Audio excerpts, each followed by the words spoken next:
I don't recall anyone in my community or my family say, hey, Cole, listen, hug yourself. Yeah. Tell yourself you love you. Yeah. I don't think anybody ever told me that as a boy.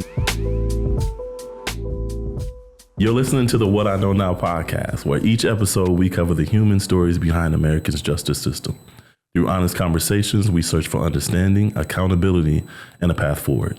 And my name is Cole Williams, and I am here with my guy, Nick. Nick, tell them a little bit about who you are. So I'm a boys to mentor with the Delta Project. And listen, we have an amazing guest with us, and Ms. Shonda, who is our very own program director, has talked a great deal about the gentleman that's in this room, Coach O. Coach O, I know you are a father, you are a legend, you are a husband, you are a mentor, you are a leader in Grand Rapids. And so there's so many people that will be watching this episode across the country who have, in my mind, a Coach O in their community. So we are extremely honored to have you here. But beyond that, Coach, tell us a little bit about who you are. How would you describe you? I would describe myself as a young man, better yet, back up, born into very adverse circumstances. My brother and I were found on the floor. My mother had abandoned us. We went into the foster care system with my family in Detroit, with our foster family, and he taught us how to be and showed us how to be men. But my brother, at eighth grade, straight A student, could draw you the way you look, had multiple good talents. I was the one that kept in the room because dark-skinned and don't say nothing to him, and he's something wrong with him. I was okay, whatever. Yeah. And he ran from home, and he been running all his life. And I never forget that day. When they found him, they said, "Do you want to go with him back to the system?" And for some reason, I said, "No, I'm good right here." And the next time I saw my brother, he was in the juvenile system, going off and on again. How old was he when you saw him again? He was 18. I'll never forget this day.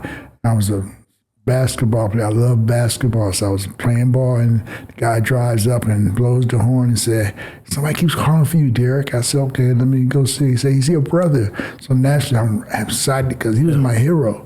I ran to go see him, and I got to the car, and he was a drug addict. He had a needle in his arm. He was shooting dope.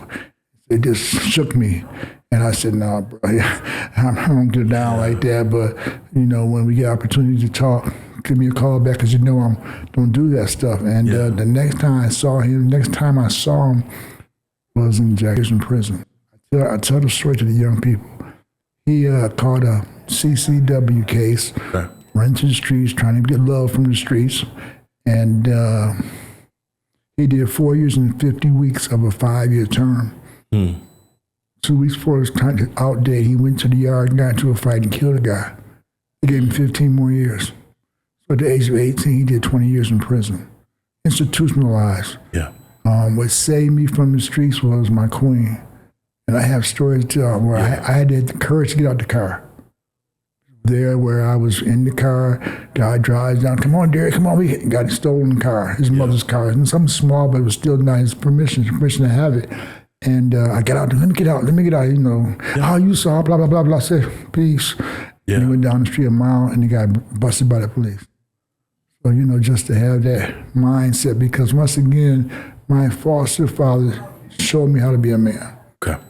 He did. He gave me every opportunity to thrive, bought me a car, at the age of 16, and that's where the life started to turn, because I still wanted friends. I wanted to be accepted. Yeah. And I remember tearing my car up between my junior and senior year. And all of my friends went poof. I didn't know. And my queen, girlfriend at that time, said, "You running around looking for all your boys? That's your boy. He hitting on me." Yeah. Okay, I understand. He said, "You looking for love? Love is right here." So God put me in a position to tell kids that no matter where I go. Yeah. And I was a kid that was supposed to make it. But I had good mentors in my life to say, "Hey, get your mind right, knock the chip off your shoulder, and do the right thing for yourself." Yeah. And what really, really saved me after that conversation with my queen was I got into basketball. First year, out of high school. I got put out of my house. I was doing crazy stuff. Yeah. And I got called by General Motors University. I called it, that's where I did grow up. And it was 30 miles from Detroit. And I grew up, but I got into basketball. I got married at the age of 19. And I got my best friend said, want to come coach? And I was a JV coach at a parochial school in Detroit, a all Polish school in a Polish neighborhood. And we were the first minority coaches to walk into that gym. And you know what we had in common? Love for the game. Love for the game. And so being surrounded by that and breaking down the barriers, and I continued to grow. And 5 years later, I walked back to my alma mater, St. Martin de Porres, where nobody predicted my success in life. A couple of people did, Father Bob, of course, but I just got into coaching. Coaching gave me a purpose, gave me a reason, because during the early 70s, if you know the time, if you ever watched the movie American Gangster, we were all into that environment where, you know, they let the kids go out for an hour in lunchtime in the streets of Detroit on 12th Street, come back an hour, well, chaos. And we fell prey to that. And so when I got out of school and we started coaching, a friend of mine, my best friend, said, let's make a pact right now. We're not ever going to put kids in harm's way. Wait a minute, Coach. Let me start. You said a friend of yours said, let's make a pact. Let's make a pact. Because our senior year, we went to the state championship. But our senior year, we didn't play. Because back then, if you messed up, you hit you. And I'm not the type of person you could hit. Okay, got you. I just didn't respect. I don't think you have to hit somebody's kid to get them to play up. But back in that time period, that was a thing. That was acceptable. So that's the pact we made. And to walk into that gym at St. Hedwig, it was like, this was God taking me here. This is my ministry. This is what I do. And so from there, I went back into my alma mater and started coaching with the same coach I didn't want to play for. It's just God's plan. And I had 4 years of experience as a head coach of my own. And so, but he taught me how to coach. Because he was the first black coach in an all-white Catholic league. And he saw all type of racism, and he taught me. So, Coach, let me ask you this. So you got over 45 years, right, of coaching. And a love of basketball. What is the connection between youth basketball and mentorship for you? Why is that so deeply close to your heart? To help develop their character. To take our orange ball and have something in common, but now I'm going to demand some stuff from you. I'm going to demand you be on time. I'm going to demand you be a good teammate. I'm going to demand you coachable. Because these are tools you put in your toolbox as you journey in life. And for me, I love playing basketball. And I was good enough, but my head wasn't right at the time. I had a scholarship offered to Delta Community College, but General Motors called me first. And I didn't have no money. It was a really easy decision. I'm going, and it made me grow up. But the basketball piece kept growing. It gave me purpose, like I said earlier. And when I went back to my alma mater, I coached with Coach Rachel, one of my mentors. I changed his outlook because he was the type of coach that called you dummy, called you stupid. And as an education environment, I truly believe you don't call kids out their names. You used to smoke cools in practice until it's run 50 laps. I mean, that's the generational thing, but I knew that wasn't right. It wasn't me. So I just believe that you had to uplift and encourage young people. But still hold them accountable. It's what I call grown man business. No, they're not grown men, but I'm giving them stuff to put in their toolbox. Discipline, self-love, first of all, discipline, courage, confidence, all those things that's going to take you in the real world when nobody cares. So for me, then after that, I think they named me head coach 7 years later. And I won 4 state championships in 9 years. But, you know, just the talent was there. It was a small special school, but the thing for us was we had standards. And so when I won the first state championship, all the mentors that mentored me, they had tears in their eyes. Because nobody predicted that Derrick Owens, who didn't ever play basketball in his senior year, probably better players who didn't think I should get the job. But what God had for me, I parlayed and started coaching. And before you knew it, I was coaching. I was 7 years at the Poors. And the thing that really startled me though was I was in the state championship game the 7th year. And we had probably the best team in the city. Small school, but we had half student athletes. And state championship game, called timeout. We up 7 points. I'm the type of person, I'm not going to promise you we're going to win. I'm going to promise you we're not going to beat ourselves. Okay. You know, so when we got to that time, I called timeout. All right, fellas, this is what we're going to do. We're going to tuck the ball away, run motion. I want dunks and layups and free throws. Game over. Ain't no more jump shots. Okay. Break. Well, you are a well with a wealth of information, right? And what are some of the challenges that you currently see especially when you think about the well that you come with, all of that history, right? And now you move that into the 21st century with all this technology and young people. Exactly. How are you able to still walk into a room? Because I've seen you walk into a room with young people, right, and still be able to pull, captivate, grab, and make those connections. Because there are a lot of men that don't believe because they reach a certain age that they still can't connect. Right. But you still have the secret sauce. So can you tell us what is that sauce that allows you to still get in these rooms and still work with young people? How do you do that? The secret sauce is respect. Respect. Yes, I go on the golden rule. I'm going to treat you the way I want to be treated. Just because I'm the facilitator of the process doesn't give me a right to disrespect you, but you're not going to disrespect me.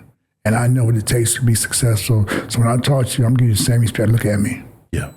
I'm going to look at you when you talk. Yeah. Most important voice in the room. And I'm going to always call you by your name. I may be upset at you, but I'm going to say, Derrick, get over here. Yeah. And I had a friend of mine that's a pastor down in Atlanta. And, my second year following a big-time coach, I was using profane language. And he said, I looked up one day, he was like, Coach, I can't coach with you. You got to find a better way to communicate with these young people. It was my it was my aha moment as a coach. That you don't have to do that to kids. Nobody wants to be disrespected. They want to be uplifted, encouraged. I'm not going to tell you what you did wrong. I'm going to tell you how you improve. You understand me? So to respect peace, so when I talk to kids, I give them mad respect. But look at me. My name is Derrick Owens. So whatever happens, do yo. I'm going to teach you how to do you. I'm going to do me. Yeah. That makes sense. And so let's go on that piece. Don't talk crazy to me because I spent I don't know if you remember, I spent about a year at Kent County Jail as a youth advocate. Yeah. And I came in there playing Tupac, Me Against the World because I had those type of kids where their dad run to that brick wall and now they had to figure out how to come back up. Yeah. And, I just never remember that journey. And from there, I went to Grand Valley State, GRCC. I've been around this whole community. Yeah. And for me, kids know me, what makes me feel good by heart? Yeah. Coach O, you aren't there right. That look on their face means I told them the truth. Yeah. I didn't tell them what they want to hear. Because guess what? They remind me of somebody I used to know, me. So that's the secret sauce is respect and demanding because guess what? In the real world, nobody cares. So let me tell you, God bless you with a gift, your brain. God bless you with some talents. When I first got here, stop calling these kids athletes. Let's put the student part on it first. Yeah. That's important for me. And for me to go to the Boys and Girls Club, man, kids remind me of myself. Yeah. Listen, I've seen you in passing, Coach O, but I didn't get to know you until my son had access to you, right? And at this time, he's now adult working at the Boys and Girls Club. And I remember him talking about Coach O, Coach O, Coach O, Coach O. And so I think that that's powerful because a name is really, really important. And Nick and I work alongside young people that have juvenile justice involvement. And in addition to that, we also have an experience and journey where we're seeing young people from the juvenile justice system unfortunately create and enter the pathway of the criminal justice system. Right? And they aren't often called by their names, right? They're called by a number. Right? And so when you talk about no longer using profanity or disrespecting young people by using words and terms that don't really align with who they are, Exactly. but uplifting them and using and calling them by their name is really, really important when I think about where we are in this country about how we see children, because I'm starting to wonder in so many ways if we are really, really paying attention to what's happening to our children. So Nick, I want to also just open the floor to you as well as we're unpacking this. What are you thinking? Especially when I just said, how are we treating the children in our community and in the state and across the country? Man, that's a good question. They getting treated as adults rather than kids. They getting treated as adults at an early age. So then, and that's kind of installing. However you treat a kid, that plants seeds in their heads. Exactly. So like you telling a kid that you bad, he gonna grow up thinking he bad. Exactly. You know. But he's doing bad stuff. So why don't I call him bad? He's making bad choices. Yeah. It's a difference. So now, I use the comparison of my brother. He went to the streets looking for love. Love is right here, so I'm gonna tell you about this piece. And you're not a bad person, you're making bad choices. So real quickly, why don't you hug yourself? I want you to fall in love with yourself, and I'm gonna give you some stuff to navigate this journey called life. We speak 3 languages in the community. And I tell them that, Coach, you're talking white. I said, no, I'm talking right. I'm articulating my thoughts. Yeah. When I go on Eastern MLK, what up, though? It's okay. That's the second language. And the third language is, I shouldn't have been there. Why you walking up on me? I mean, and you got to understand that piece. It's the time and the place for everything. Yeah. But if you can't encourage young people themselves, because everybody wants to be coached. So I'm taking you from point A to point B. You understand me? But make sure that you fall in love with yourself. Because when you fall in love with yourself, you can make a good choice for yourself, not your fake friends. So that's foreign, right? Are you telling boys to fall in love with themselves? Yes, sir. Yes, sir. Yes, sir. Because you know what? That's real. I'm like Pac. I'm going to tell you what's real. You know what I mean? I'm going to right in your eye. Look at me. I'm talking to you. And I'm going to give you the same respect. I'm going to let you know, even the kids that just shy away from that, eventually they know that they go out and say, Coach O told me the truth. And when I see kids in the community working, doing a good job, because I say, I'm proud of you, man. Yeah. You made a good choice. Even if you get to that point where you go incarcerated, that's okay. Now where you go from here? Because I know I'm my brother. I don't want to see lose no more kids that look like us. Yeah. No kids, period. You understand me? But no, it's okay because they know if you respect them and they know if you're authentic. Yeah, they do. You understand me? They don't, if you try to blow that mess on them, they're going to be like, okay, whatever, get out of here. And I've had them do that to me, but that's okay. Everybody doesn't gravitate to that. Yeah. But I can show you, but I can tell you.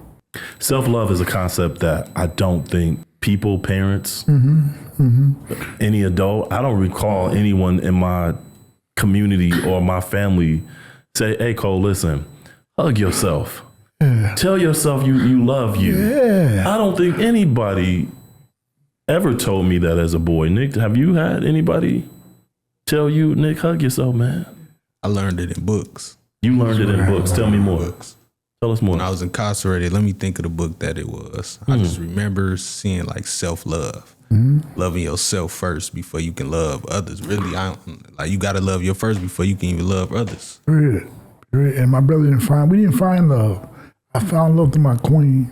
I've been married 48 years. 48 years. And my sons did not know, you going to college, you're not doing what we do. But it was God's plan. I keep saying that. I'm 68 years old and I reflect back on my life.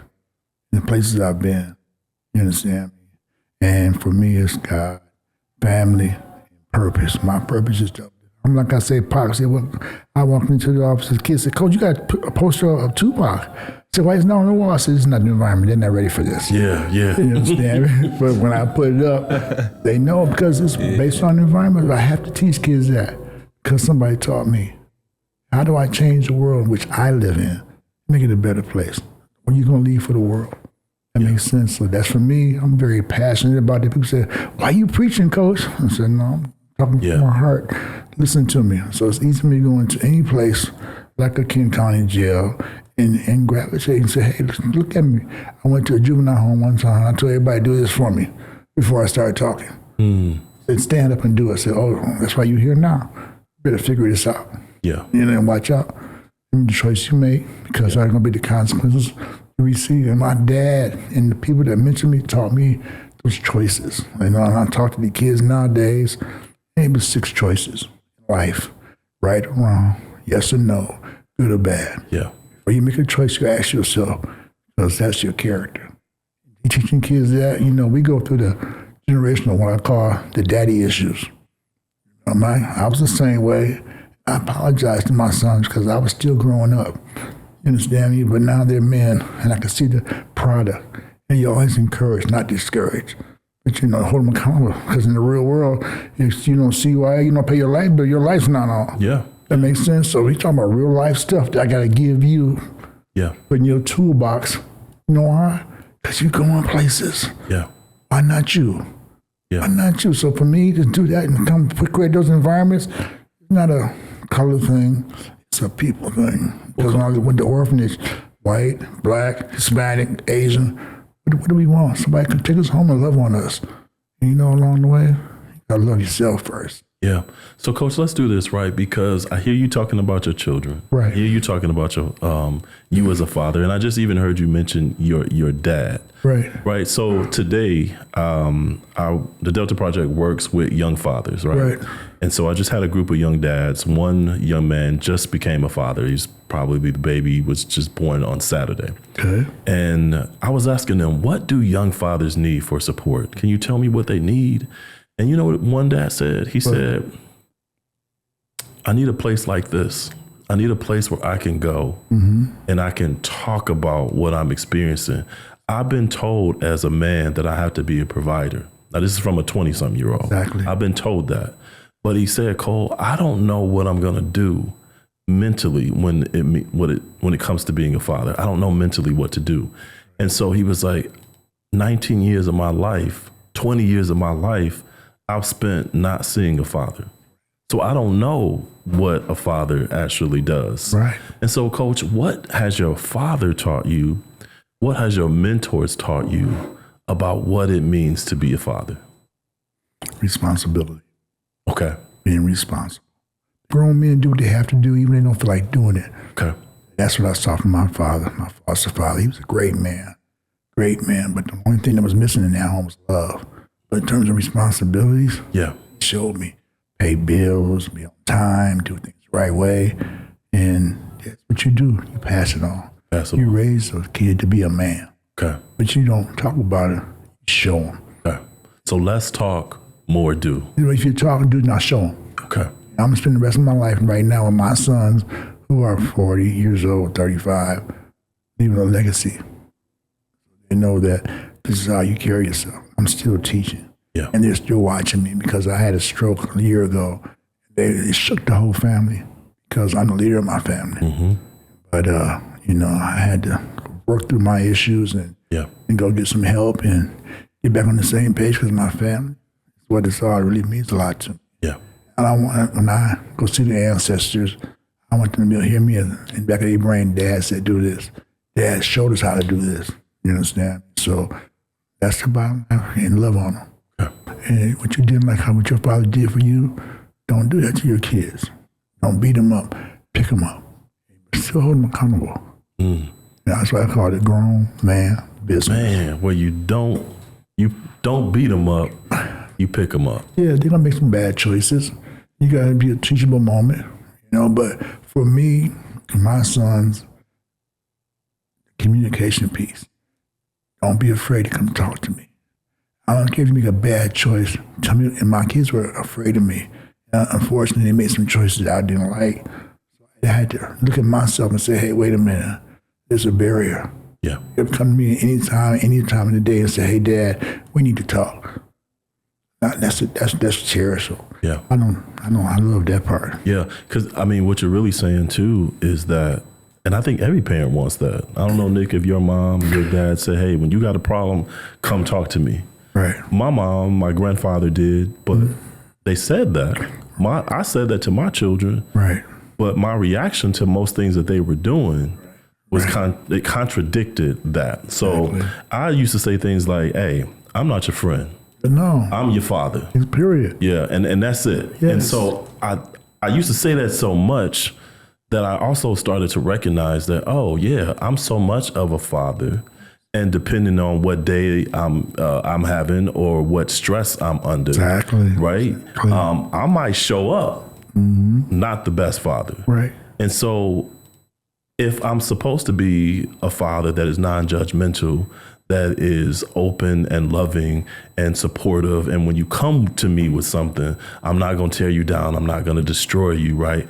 I'm going to be a friend, and I'm going to listen. Right. I'm going to be non-judgmental. I'm going to support. I'm going to give you some advice. Without question. Right? I didn't know how to code switch into friend and father. So a father for me was a provider.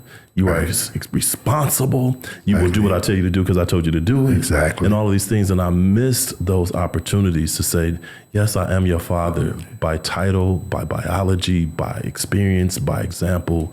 But you know what? In the essence of all of that, I am also your friend. Yeah. I will also provide wisdom. I will also sit with you and listen.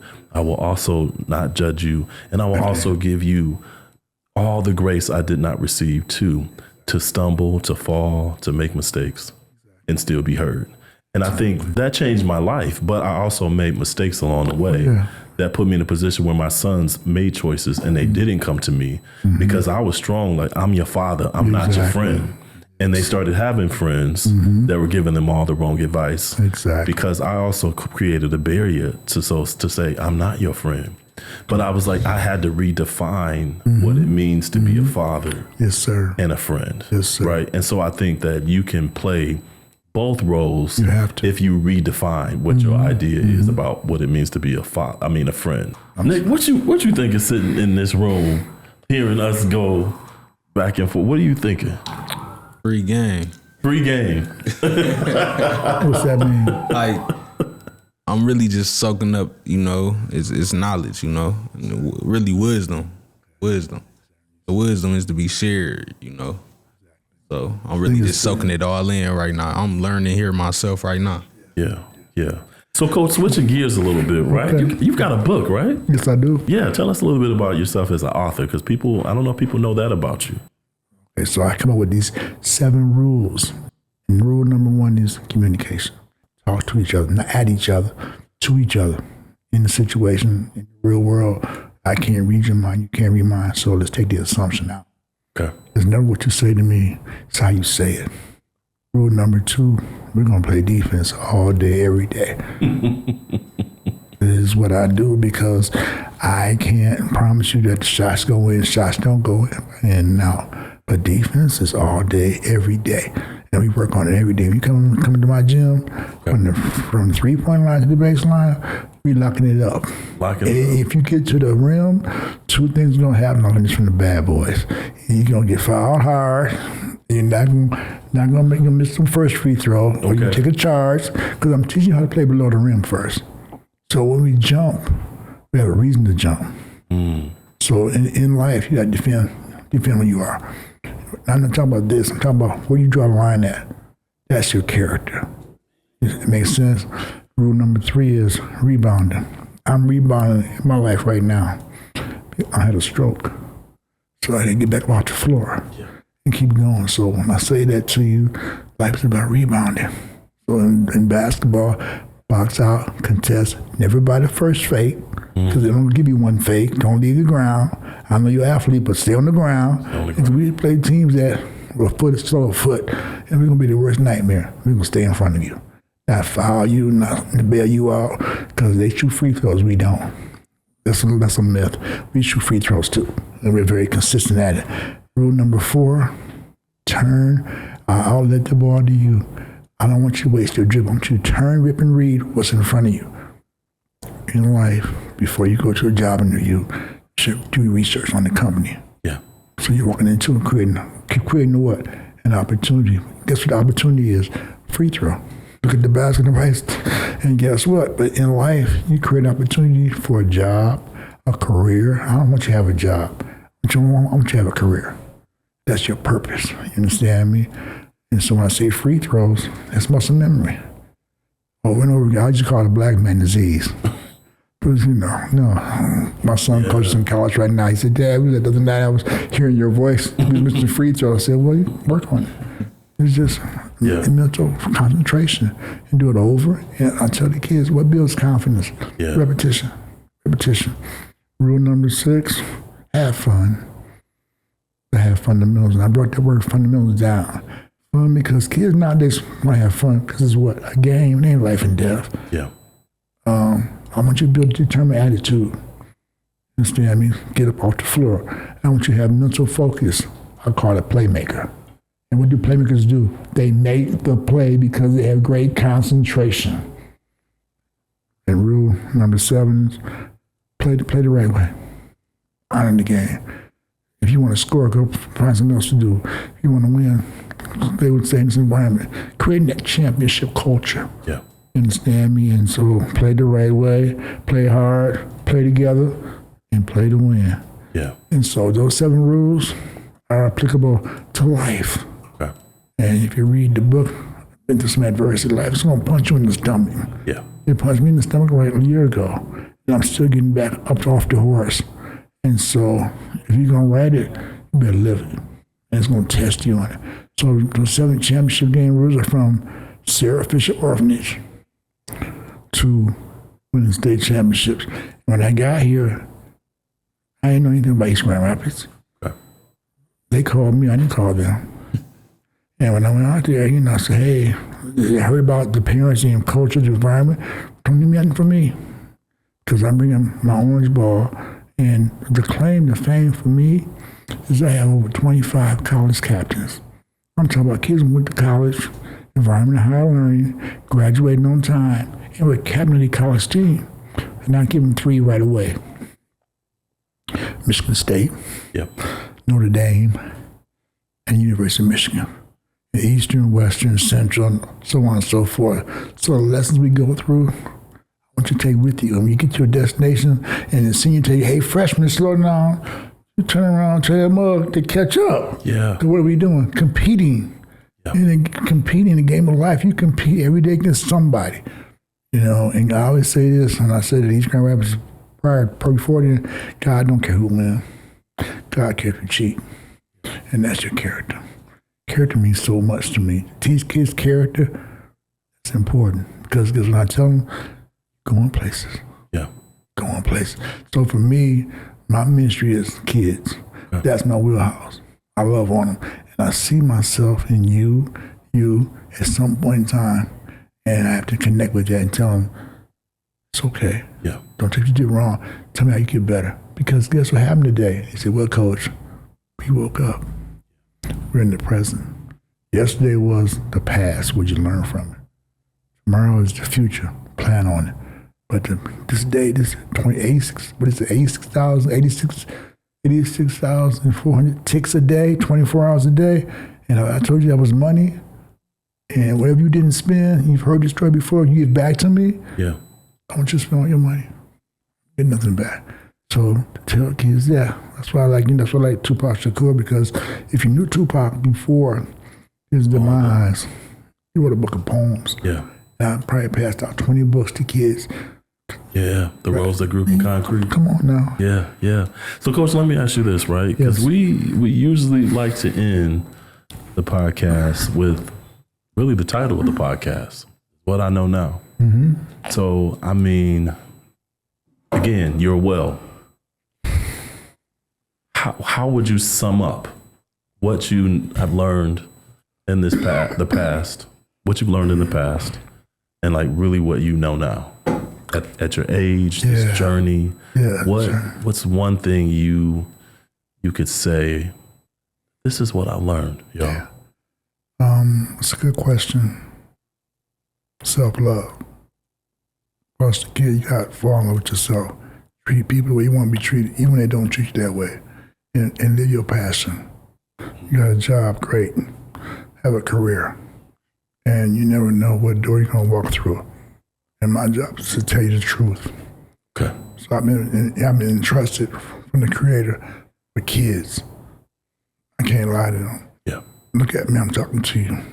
Tell you the good and good things, the positive things, because guess what?